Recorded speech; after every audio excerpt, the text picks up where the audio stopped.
ಇದೇ ಶತ್ರು ಸಂಹಾರದ ಪೂಜೆ ಬಗ್ಗೆ ಮಾತನಾಡುವುದಕ್ಕೆ ಆಧ್ಯಾತ್ಮಿಕ ಚಿಂತಕರಾದಂತಹ ಶ್ರೀಧರ್ ಭಟ್ಟಾಚಾರ್ಯ ಅವರು ದೂರವಾಣಿ ಸಂಪರ್ಕದಲ್ಲಿ ಜಾಯಿನ್ ಆಗಿದ್ದಾರೆ. ಅವರಿಂದ ಮಾತನಾಡಿಸ್ತಾ ಮಾಹಿತಿಯನ್ನು ಪಡಿತಾ ಹೋಗೋಣ. ಗುರುಜಿ ನಮಸ್ತೆ. ನಮಸ್ತೆ ನಮಸ್ತೆ ನಮಸ್ತೆ ಗುರುಜಿ, ಈಗ ನಟ ದರ್ಶನ್ ಶತ್ರು ಸಂಹಾರದ ಪೂಜೆಯಲ್ಲಿ ಭಾಗಿಯಾಗಿದ್ದಾರೆ. ಈ ರೀತಿಯ ಪೂಜೆ ಇಂತಹ ಸಂದರ್ಭದಲ್ಲಿ ಎಷ್ಟು ಮುಖ್ಯವಾಗುತ್ತೆ ದರ್ಶನ್ ಅವರಿಗೆ ಅಂತ? ಖಂಡಿತವಾಗಿಯೂ ಮನುಷ್ಯನಿಗೆ ಜೀವನದಲ್ಲಿ ಬರಬಹುದಾಗಿರ್ತಕ್ಕಂಥ ಕಷ್ಟ ಕಾರ್ಪಣ್ಯಗಳು ಅಂತಕ್ಕಂಥದ್ದೇನಿದೆ, ಅದರಲ್ಲೂ ಕೂಡ ಒಂದು ಭಾಗ ಶತ್ರು ಬಾಧೆ ಅಂತಕ್ಕಂಥದ್ದು. ಹಿತಶತ್ರು, ಅಹಿತ ಶತ್ರು, ಕ್ರೂರ ಶತ್ರು, ನೀಚ ಶತ್ರು, ಹೀಗೆ ನಾನಾ ವಿಧಗಳಿಂದ ಇರ್ತಕ್ಕಂಥ ಶತ್ರು ಬಾಧೆ ಅಂತಕ್ಕಂಥದ್ದು ಬರುತ್ತೆ. ಆ ಶತ್ರು ಬಾಧೆ ನಿವಾರಣೆಗೆ ನಮ್ಮಲ್ಲೂ ಕೂಡ ಇದೆ ನಾರಸಿಂಹ ಸುದರ್ಶನ ಹೋಮ, ನಾರಸಿಂಹ ಸುದರ್ಶನ ಜಪ, ಒಣಮೆಣಸಿನಕಾಯಿಯಲ್ಲಿ ಮಾಡ್ತಕ್ಕಂಥ ಪ್ರತ್ಯಂಗಿರ ಹೋಮ. ಹಾಗೆ ಈಗ ಅವರು ದರ್ಶನ್ ಅವರು ಹೋಗಿರ್ತಕ್ಕಂಥದ್ದು ಭಗವತಿ ದೇವಸ್ಥಾನಕ್ಕೆ. ಭಗವತಿ ದೇವಸ್ಥಾನದಲ್ಲಿ ಹೋಗಿ ಶತ್ರು ಸಂಹಾರ ಯಾಗವನ್ನ ಮಾಡಿದ್ದಾರೆ ಅನ್ನೂ ಕೂಡ ನನಗೆ ಬಂದಿರತಕ್ಕಂಥ ವಿಚಾರ. ಶತ್ರು ಸಂಹಾರ ಯಾಗ ಅಂತಕ್ಕಂಥದ್ದು ಖಂಡಿತವಾಗಿ ಕೆಲಸ ಮಾಡುತ್ತೆ ಅನ್ನೋದು ನನ್ನ ಆಧ್ಯಾತ್ಮಿಕತೆಯಲ್ಲಿ ಇರ್ತಕ್ಕಂಥ ಸತ್ಯಾಂಶಗಳನ್ನ ನಾನು ಈ ರೀತಿ ಹೇಳಬೇಕಾಗತ್ತೆ. ಪ್ರೇಮ್ ಗುರುಜಿ, ಶತ್ರು ಸಂಹಾರದ ಪೂಜೆ ಕೇವಲ ಶತ್ರುಗಳ ವಿನಾಶಕ್ಕಾಗಿ ಮಾಡುವಂತಹ ಪೂಜೆ ಮಾತ್ರನಾ?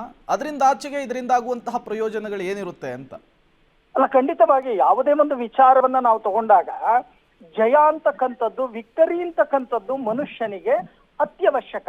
ಅದಕ್ಕೋಸ್ಕರ ಜಯ ಅಂತಕ್ಕಂಥದ್ದು ಪ್ರಾಪ್ತಿಯಾಗಬೇಕು. ಶತ್ರು ಸಂಹಾರವಾದರೆ ಮಾತ್ರ ಜಯ ಅಂತಕ್ಕಂಥದ್ದು ನಮ್ಮ ಪಾಲಿಗೆ ಲಭ್ಯವಾಗತ್ತೆ ಅನ್ನೋದು ನಮ್ಮ ಧರ್ಮದಲ್ಲಿ ನಮ್ಮಲ್ಲಿ ಇರ್ತಕ್ಕಂಥ ಅಗ್ನಿಮುಖ ಅಂತ ನಾವೇನು ಹೇಳ್ತೇವೆ, ಅಗ್ನಿಮುಖ ಪ್ರಯೋಗದಲ್ಲಿ ಇರ್ತಕ್ಕಂಥ ಒಂದು ಪ್ರತೀತ. ಹಾಗಾಗಿ ಪ್ರತಿಯೊಬ್ಬರು ಕೂಡ ಇದನ್ನ ಉದಾಹರಣೆಯನ್ನ ನಾವು ತಗೊಂಡಾಗ, ಒಂದು ಮನೆ ಗೃಹ ಪ್ರವೇಶವನ್ನ ಮಾಡತಕ್ಕಂತ ಸಮಯದಲ್ಲಿ ಬಹಳಷ್ಟು ದೋಷಗಳು ಬರುತ್ತೆ. ಆಗ ಶತ್ರುಗಳು ಕೂಡ ಆಗತ್ತೆ, ದೃಷ್ಟಿ ದೋಷ ಅಂತಕ್ಕಂಥದ್ದಾಗತ್ತೆ. ಇದಕ್ಕೋಸ್ಕರ ನಾವೇನ್ ಮಾಡ್ತೀವಿ, ಗೃಹ ಪ್ರವೇಶದ ಜೊತೆಯಲ್ಲಿ ಸುದರ್ಶನ ಹೋಮವನ್ನು ಕೂಡ ಆಚರಣೆಯನ್ನ ಮಾಡ್ತಕ್ಕಂಥ ಒಂದು ಪದ್ಧತಿಯನ್ನ ಇತ್ತೀಚೆಗೆ ನಾವು ಅಳವಡಿಸ್ಕೋತಾ ಇದ್ದೇವೆ.